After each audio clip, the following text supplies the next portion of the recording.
Hello dear student, welcome in ASC starter class 8 का SST का syllabus मैं आपसे शेयर कर रहा हूँ। और आपको बता दूं कि क्लास 8 का जो सिलेबस है आपका एसएसटी का, उसमें मिड टर्म का भी आएगा, फाइनल टर्म का भी आएगा। तो जो इसमें टॉपिक दिए होते हैं उन पर आप ज़्यादा ध्यान देना, और यहाँ पे जो वर्कशीट दे रखी है उसको अच्छे से करना ताकि आप अच्छा स्कोर कर पाओ।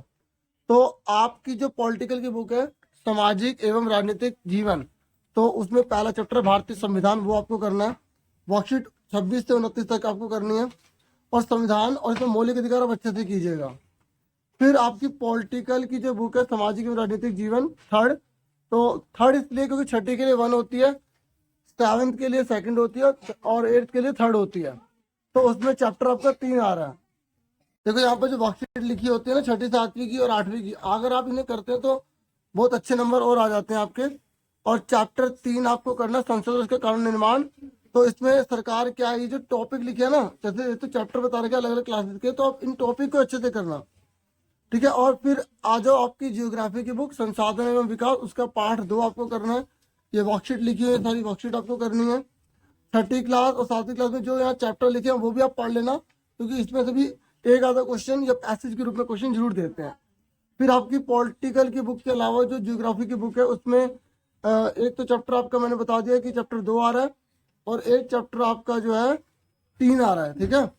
और फिर उसके बाद हिस्ट्री की बुक वाले, ये पहले मिड टर्म का बता रहा हूँ, लेकिन पार्ट में मिड टर्म का भी आएगा ना, इसलिए पहले मिड टर्म और फिर पार्ट में दोनों का बताऊंगा, ठीक है। तो आपको जो जो बता रहा हूँ सारे चैप्टर करने हैं। तो आपकी जो हिस्ट्री की बुक है उसमें चैप्टर 2 करना है, ठीक है। और ये देखो, ये मैप में आएगा, झांसी की रानी कहाँ रहती थी, हैदर अली कौन से इलाके से थे। तो जैसे यहाँ लिखे ना कि सूचना लिखो तो मैप में दे देते हैं, ठीक है। लॉर्ड डलहौजी के बारे में तो मतलब अंग्रेज से रिलेटेड कोई क्वेश्चन दे सकते हैं। महाराणा रंजीत सिंह कहाँ के थे, वो पंजाब के थे, तो इस तरीके से कुछ क्वेश्चन मैप में भी दे सकते हैं। हिस्ट्री में आपको 5 चैप्टर भी करना है। और ये जो 7वीं क्लास वगैरह देख रहे हैं ना, तो इन चैप्टर को भी आपको पढ़ना होगा, अगर आपकी पुरानी बुक होगी तो, ठीक है। अगर आप बहुत अच्छे नंबर से पूरा स्कोर करना चाहते हैं। अब आपको मिड टर्म के अलावा और कौन से चैप्टर करने हैं? चैप्टर 4 करना है, चैप्टर 6 करना है। चैप्टर 4 है आपका पॉलिटिकल का, ठीक है, नोट कर लो।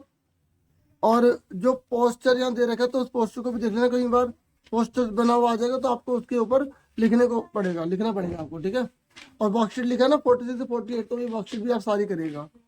और चैप्टर नंबर आपका 6 भी आ रहा है पॉलिटिकल में, सामाजिक और राजनीतिक विज्ञान में। तो मौलिक अधिकार से संबंधित चार्ट स्कूल में एक्टिविटी मिली होगी, लेकिन आपको मौलिक अधिकार और मौलिक कर्तव्य और ये सारी वर्कशीट आपको अच्छे से आनी चाहिए। फिर आपको ज्योग्राफी में चैप्टर 4 करना है, और ज्योग्राफी में आपको चैप्टर 5 करना है। हिस्ट्री में चैप्टर 6 और चैप्टर 8 आपको करना है, ठीक है। और ये वर्कशीट जो लिखी हुई है ना इसमें 30 से लेकर 37, ये भी आप जरूर कर लेना, ठीक है। और महात्मा गांधी के ऊपर, और महात्मा गांधी ने कौन कौन से कानूनों में मतलब अपनी भूमिका निभाई, और रोल डेक क्या था, जलियांवाला बाग हत्याकांड क्या था, और असहयोग आंदोलन, सविनय अवज्ञा आंदोलन, ये सारा अच्छे से करना अगर आप अच्छा स्कोर करना चाहते हैं। बाकी जो भी और इम्पोर्टेंट क्वेश्चन होंगे, जो भी वीडियोस होंगी, वो भी आपको प्रोवाइड की जाएंगी। आप चैनल से जुड़े रहिएगा और खूब मन लगा के पढ़ाई कीजिए। और मानचित्र के बारे में जैसे यहाँ लिखा, हिस्ट्री का चैप्टर 5 में से मानचित्र के बारे में बता रखा। तो और जो जो विद्रोह हुए थे 1857 में, तो कौन कौन से इलाके में हुए थे, पहला विद्रोह कहाँ हुआ था, तो ये मैप में भरने को आता है, ठीक है। तो जहाँ मैप वर्क लिखा है वो आपको मैप में फॉलो करना है, क्योंकि मैप आपके एग्जाम में जरूर आएगा, और बच्चे उसको सही से कर नहीं पाते, फिर दिक्कत होती है बाद में, ठीक है। और पैसेज वगैरह भी आएगी, तो पैसेज भी आप अच्छे से करिएगा। पैसेज तभी कर पाएंगे जब आपने चैप्टर की कहानियाँ पढ़ी है, क्योंकि जो पैसेज दिए थे उसके ऊपर की चीज़ें पूछ ली जाती है, ठीक है। तो ये था सिलेबस पूरा। वीडियो को लाइक, चैनल को सब्सक्राइब करें। Thank you for watching and listening carefully. Take care all dear student.